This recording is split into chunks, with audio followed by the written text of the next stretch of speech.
So, I was obviously tasked with doing our budget here at Special Services. Ricky kind of stole some of my thunder, so it's kind of sad with my stats, but there's other things that I can share with you.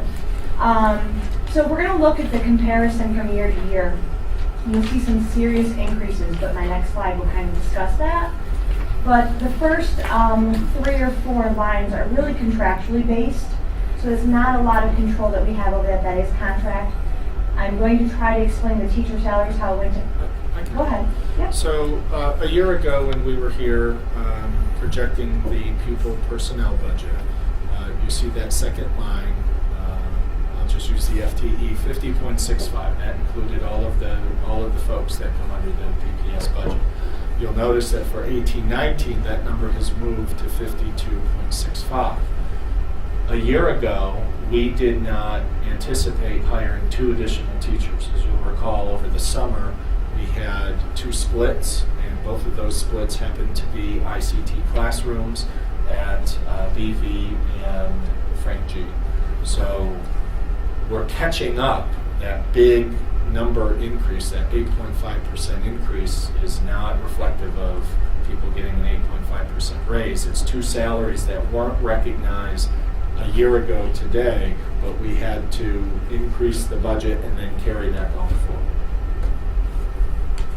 Okay, the next line, our equipment budget obviously went up quite a bit, and I know when I met with the finance committee on Monday, they were a little shocked. But if you look at this slide, when we talk about the needs, with our students that are coming in, there's assistive technology that's pretty intense with some of our kids. And in the past, we have not budgeted for it. We kind of hope that our grant money covers it. And I'm finding more and more of our grant money is not covering it. And the needs are getting greater and greater. Some of the apps that our kids are getting, they're $300 a pop for our kids.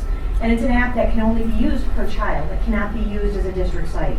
You can get some apps that come for our kids that could be $850, but it could be a district license.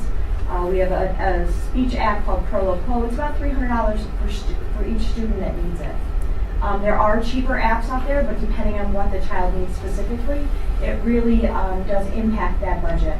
And also the other thing that we've looked at is our furniture needs. There are some real serious needs with our students, whether in ICT or ABC, and I'm finding that some of the general students are using some of it. We just bought some standing desks, some chairs with the yoga balls in them, some stools that they can sit on but they go back and forth. We're finding that that's actually creating more engagement within the classroom, so the students are ready for learning. So that's a big a need we need to address next year, is the equipment for the assistive technology and the furniture as well. So that's where that money, that huge line, is coming from. Contractual expenses, we're finding more and more in special education that with our copying, it's more and more because we're having to send home new information all the time. They change regs. You have to send home a 12-page document every time you mail home something new for the families.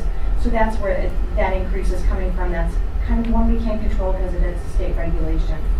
Hospital tutoring, again, it has gone up 150%. I think this really ties to what Joe just spoke about, is the needs of the students that we have here in our district. Whether they're going to a 30-day placement, they're going to a day program, they provide a lot more than we can. So it's either a hospital-based program. We've been sending them to IDT at Northern and IDT at Southern Westchester. Southern Westchester has a full-time psychiatrist on staff. So they will actually do a full evaluation, they will do full medication, they bring the parents in. Northern are the kids that are probably stepping down from a 30-day placement at a Four Winds or a St. Vincent's or a Westchester Med. But we're finding more and more of those students, whether they're special ed or general ed, are having this need. And it's a huge need, and I think that goes right to the conversation that Joe had at the beginning of the presentation. There was no increase in tuition or contractual expenses. Materials and supplies went up a large amount again. Again, that goes back to removing these items from our grant to fund salaries. Enrique and I went through them, and materials and supplies can get a portion of state aid funding if we don't put them through the grant. If you put them and you funnel them through the grant, you are not going to be able to get any kind of aid back. But if you're having them in the general fund, you do get aid. So that's actually going to get us a little extra money as well.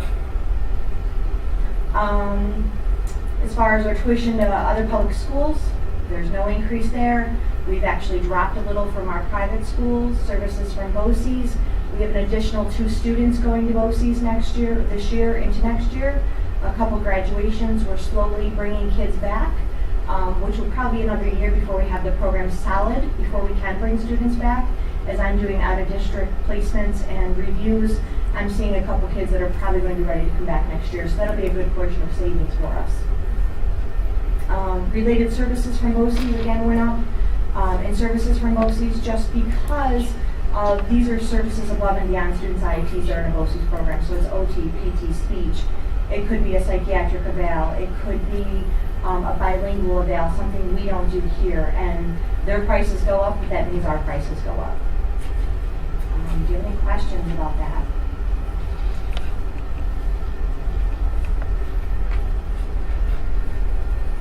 Okay, so here are our revenues. So our IDA grant, our 3 to 5 year olds went down this year, but it's because of the number of preschoolers we actually had enrolled. We have about 25 outstanding CPSE referrals that parents don't sign off on. They feel their children don't need services. That has dropped our number dramatically. So our grant is based on the number of students we have enrolled.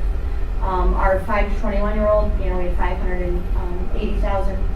So we did pretty well there. That money has been utilized. We're going to really focus that on salaries next year. Our stack that we've gotten right now, that Ricky talked about, was 788,000. What I will tell you, we just got our high cost for 16-17, so there's more stack money coming in. We just started getting their transportation out to them for the last couple of years, which will also help us. So this number will be larger. How much larger, I don't know. We have a meeting on the 22nd of February with the people from the state to really go over these numbers. Tuition for ABC, obviously that's going up. Enrique had talked about us getting another student. I think we just accepted another student, so that tuition is going to go up, which is nice because that helps supplement those classrooms and the things that we need. But there's also going to be other billings that's going out. I'm finding when I walked in, there wasn't a lot of summer billing that was completed. So kids attended and billing wasn't done. So if you know about the state report or the state tuition, they set a tuition, but it's like a year behind. So we're almost 2 years behind in billing, so that's going to be another nice income for us once we get the state number. And I know Enrique's looking at that daily to make sure that we have those numbers. Talk about the TBD and the grants that, this operates different than state aid, and it's not a projection, it's based on. It's going to be based on student enrollment. So we aren't going to know that until probably the end of June, beginning of July is when they open that up. So we'll have to see what our numbers are. We have a lot of kids coming out of the 3 to 5 year olds and actually coming into kindergarten. I think we have, I'm trying to remember the number, I want to say it was like 38 we talked about that are coming in. A lot will be declassified, which is very exciting for us. But we do have at least 38 kids coming in right now as a preschooler with a disability. Is that going to be a need for an ITC class? That will be, yes. Right now we're slated to have 2 ICT classes, which is an extra section, but we have staff that we can utilize and we do not need to hire more staff. Okay. Yeah, so we've actually projected our numbers. We've been working with the ICT teachers, the ABC teachers, and really looking at our numbers and making sure kids are placed appropriately. Well, I know the rotation is going to be at Furnace Woods next year. Yes. So there will be a class, but teachers can be utilized from other classes. Exactly. Perfect. Other classes or other buildings, so Right. we're working on that now. Okay. Thank you. You're very welcome. So here's your IDE breakdown. Again, you can see where we've taken, I don't know, maybe 60, 76, maybe about $80,000 to $90,000 out with purchase services supplies. That's going to go back into our fund that we talked about, so we can get some aid on that. And the 619 grant, you really can't take a lot out of it. It's not a large grant, but we'll do the best we can to push that towards salaries. We do have a little bit of carryover money that we're trying to use for professional development once the spring comes, and I'll talk about that in my next presentation, whenever that is. And carryover money is the grant term for reserve. But what's different about these federal grants is you have to identify your carryover, you have to write an appeal to the state, they have to grant it so you can physically carry it over and use the money for different expenses. So it's typically money that was underspent for a number of reasons, just like our school district budget is sometimes underspent. Because remember, most of the things we put in the grant are just an estimate of what they are, and sometimes they can come in lower. So that's why we have that carryover money. It's not because we didn't utilize it, it's that things came in a little bit cheaper. Any questions? Are we doing all the grant writing that we can be doing? From what I'm seeing right now, we're doing the state grants. There are other grants out there. Eventually we can get there, but I think we need to get our stack money done the right way to begin with, because we're so far behind in stack, and I think we're pretty close to catching up, and then we can start pursuing other avenues. There's other things out there. Right. Under the impression? No, stagnated. I thought that remedy. Just a quick question. Yep. Is 38 a big number for little kids coming in that are something? That are students for preschoolers with disabilities. Yes. Remember that they may have a disability because they need speech. So that doesn't mean that they're going to need that and have a disability when they walk in our doors. Is that a Right. large number? Right, that's right. For Hendrick Hudson, I'd say it's actually small. What Because is we have our about usual? 25 kids, about 70.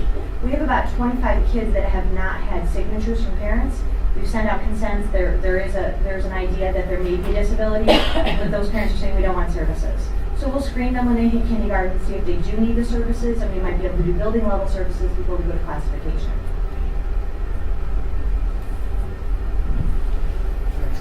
All right, thank you. Thank you. Thank you very much.